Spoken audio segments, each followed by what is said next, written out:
godhuuf wahuma cufattu wanni gaarii godhuuf hoggaa addunyaa tanarraa deema akka waan gaarii yaadatamuu fi tanaaf warra hedduu waa'ee Oromootirra waan gaarii nuu godhe yeroo hunda kabajaa fi jaalalaan yaadannaa jechuudha.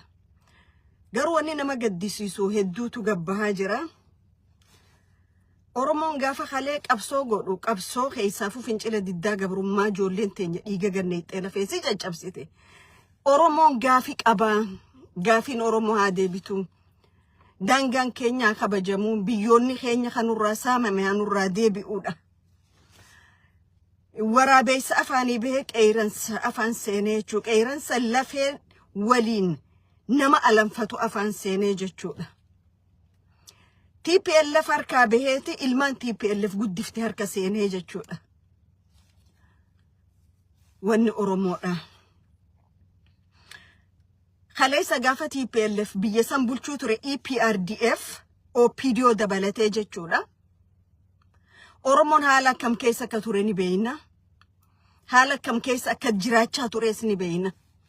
Bara itti ilmi yoo waraana bilisummaa Oromoote abbaanii fi ilmi nagaan jiraatan ture. Garuu barra arri jirru bara ilmi tokko yoo mootummaa kanaan morme yoo inni nu mootummaa ta'e haadhaa fi abbaa shanan keessa dhufne san keessa as deemaa dhufne. Baroota OPDO dur baroota abbaan duulaafaa turan haga xiqqaa onne dhawatu Oromummaa tokko ni garsiisu. Gaafa warri Saawuz warri Gumuuz dhiha Oromiyaa irratti waan tokko hojjechaa turan hojii suukanneessaa abbaan duulaafaan nyaaphuma san wayyaanuma san afaan taa'anii deebisaa turanii jechuudha Oromoorraa. Ilmi namaa kun onne dhawata dhibballee yoo qabaachuu baate parsantii 50 numa turee jechuudha.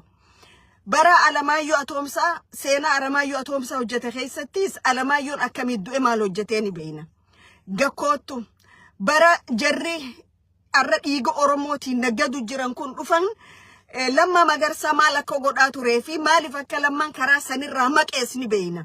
Xiqqoon dhawata Oromummaatii fi Oromummaan dhaadachuu waan eegaleef murni amma qabalee fi gandaan wal jaare kun hojii ala godhanii jechuudha. Maaliif qaamni amma biyya tana bulchutun kun tokko qaama jibbanna Oromummaa qabu. Fedhu dhiigaan Oromoota fedhuu fi dhiigaan waan fedhetaa rakkootii yaamiti. Garuu jibbanne isaan Oromoof qaban arra waan daangaalee Oromiyaa irra deemu kana cufaatu ragaadha jechuudha. Kana maaliifin jechuu barbaade. Viidiyooleen suukanna isaan naannawa cinaasanii bahaa jiran. Naannawa baha biiftuutii bahaa jiran. Abbootiin keenya hafiiguu hin dandeenye shiftoota Soomaalii Mustafeen ergeen ajjeefamaa jiran. Mataa keessa dhawanii ilma abbaan akkana godhe ilma akkana godhe lafarra shorroo isaa jedhanii hoggaa shorroo isaa nagarraa jechuudha. Faannoon Soomaalii jechuudha. Faannoo tani eenyu abbaan isaanii abbaan eenyu yoo jenne faannoo amma daangaa mi weerariinsa lafaa seentan abbaan isaanii tokko Generaala jechuun ka daangaa tiisu nage ummata isaanii tiisu jechuudha. Garuu generaalonni Oromoodha arra warri daangaarratti Oromoo ficcisiisaa jiru warra generaalota Oromoo ifiin jedhan hattoota cubbamtoota warra waan nyaatu malee waan yaaduun qabne warra fageessee hin laalle warra akka Geetaachoo Guddinaa Birhaanuu Juulaafaatu Oromoo ficcisiisaa jira jechuudha.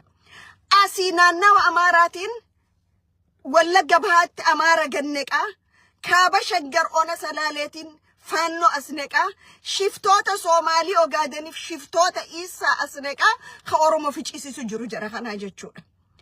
Jarri kun tokko miliyooneroota ergamtoota namicha masaraa taa'uuti isaan Oromoo yoo dhumtee duguugamte dhimman qabanii jechuudha. Nagganni kun eessaa deemu jira. Nagganni kun tokko Jabuuti irraa deemu jira. Lamada maallaqumaas federaalli isteetiidhaaf baasa ja'an sanuma fuudhee Oromoodhaan ficcisiisaa jiranii jechuudha. Kanaaf lolli kun mootummaa Soomaalii kana godhu jira. Ogaadeni kana godhu jira miti. Ogaadeen dandeettiitti kana gootu hin qabdu. Anaatu isinii hima. Anaa jala muree isinii hima. Ogaadeen gaafa lola Ziyaad Barre harka 40 40 warri lola san seena gaggeessaa ture ogaadeen turan akkamitti ka deebi'anii isin beekanii jechuudha. Lola arra deemaa jiru baha biiftuuti irratti Geetaachoo Guddinaatii fi Abiyyi Ahmedii gaggeessu jira Oromiyaa baha irratti. Dhugaan jiru kana jechuudha. Dhugaan jiru kana. Namichi itti dahninnati yookaan damee tikaa naannawa Gursum eenyu inni dhalataa Soomaalii an Oromoodha jechi ta'a obboleettiin isaa bulchiinsa kililii shanii keessa teessi warri Oromoo sarkilii keessa galfatee fixaa jiru warra kanaa jechuudha. Arraga amma duratti jarri kun qaban Oromoo qaama saalaarraa muran isin garsiisan. Oromoo ajjeesanii lafarra shorroysanii isin garsiisan. Arra manguddoo Oromoo gubbaa dhaabbatee rasaasa mataa facaase miila haadaanidhanii shorroysaa waliin jechaa turanii jechuudha. Akkamitti Oromummaa waliin himachuu deemna? Akkamitti nuti Oromoodhaa waliin jechuu deemna? Baha Biiftuu keessa jeneraali tokkolleen hin jiru. Akkasida Haayiluu Gonfaatti gaangistaroota jaarratee waa godhu tokkolleen hin jiru jechuudha. Garuu Geetaachoo Guddataa namni jedhamu kun namni garaansa akka dubartii baatii 7 if dura beekun dhiha Oromiyaa irratti dirooniidhaan xayyaaraan lafaan Oromoota macaa kam akka godhe agarree jechuudha. Arra Baha Biiftuutiif hadooddi qabaata. Baha Biiftuu irratti Oromoonni horteen naannawa sanii yoo xaragaman generaalonni maqaa Oromoo dhawatee tattaa'u kun they don't really care. Hanga miliyoona isaanii gubboo fudhatanitti hanga miliyoonora ta'anii deemanitti haga maalleeyni akka fedhe kennamuufitti maaliif hin dubbanne beektu waan saamu jira waan beekaniif dubbachuu hin dandeenye jechuudha. Namni tokko arra barreesse hogganoonni Baha Biiftuu kun dubartoonni kun eessa jiranii jee. Dubartoonni kun xiqqoo boodaa'u Harargee keessa 8 fi qarmaa hidhatanii deemuu hin danda'an. Because warra isaan tolfatee achi kaayyateetu ittiin dhiifne ka waan kanaaf dubbatanii jechuudha. Garuu dhugaa tokkootu jira. Ilmi namaa yoo lubbuu isaa tana ummata isaatiif kannee bade Rabbi birattillee ilma namaa birattillee faarfamaadha jechuudha. Sababni isaa cubbuun fudhanne roorroo saba isaan fudhanne jechuudha. Jireenya guyyaa 2 miliyoonora taatanii jiraataniif saba Oromoo lafarraa balleessuudhaaf murteeffattan jechuudha. You know what?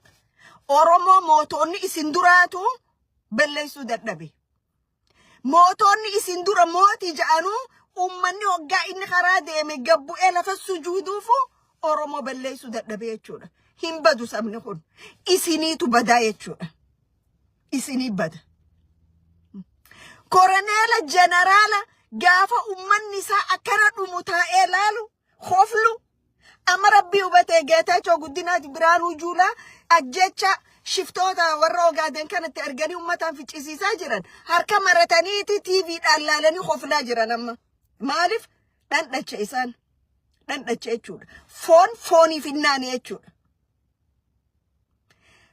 Fooniif hin naane foon waliif hin hadoonne dhangaa dabar gaafa Walloo keessatti kasi dirooniin bakka meeqa dhooytan. Dhiigni Oromummaatiif hidda Oromoo heddeedhoota silaa qabaattanii gaafa sadooddanii bar. Namni tokko Oromoo ta'e qofaaf Oromoof hin hadoodu. Namummaan itti dhagahamuu qaba. Eenyummaan ilma namaa itti dhagahamuu qaba. Garuu isin eenyummaan keessan garaa keessan guutuu fi miliyoonara ol guurrachuudha. Amma akka diboottiitti gabbattanii miti. Warruma arra fixu jirtan kanaatu akka sangaatti isin qaqqaluu ta'a. Yaa bada sangootti nyaachuu malee hojjechuu hin beekne. Warra dhiigni Oromoo dhangala'uu baate ka oolee buluun seene. Warra abbaan Oromoo yoo sablate malee ka gammaduun seene. Warra haati Oromoo yoo booche malee waan biraan seene jechuudha. Amma isin faadha namni jeneraala jee qabatee taa'anii cumaa wal gahe. Amma akkamumatu maquma generaalaa kun akkamitti isiniif kanname? Akkami isiniif kanname maqaan jeneraala joo kun? Isinuu cubbamtoota, isinuu hattoota, isinuu dhiiga gannayxoota, isinuu waslaattoota. وانيا تمالي وان ويدا مالين بيتاني نجي أمتا خيساني إيغو داف دنديتي سانون قبداني جنرالو من كيسان إتين أورومو فتو إتين نميشا كيلو أفوريتي في مساراسها إيغو إتين أبوتي غدا فتو كانوا ما يتشودا namichi tokko jira mas taguuga ambulcha oromiyaati jo taguuga ambulcha oromiyaati ja taguuga kasaa kana warri keenya dur muuze itti neqeeti gubbaa faltiidhaan ukkaamsaa jechuudha taguuga kana namichi oromiyaan bulcha jedhu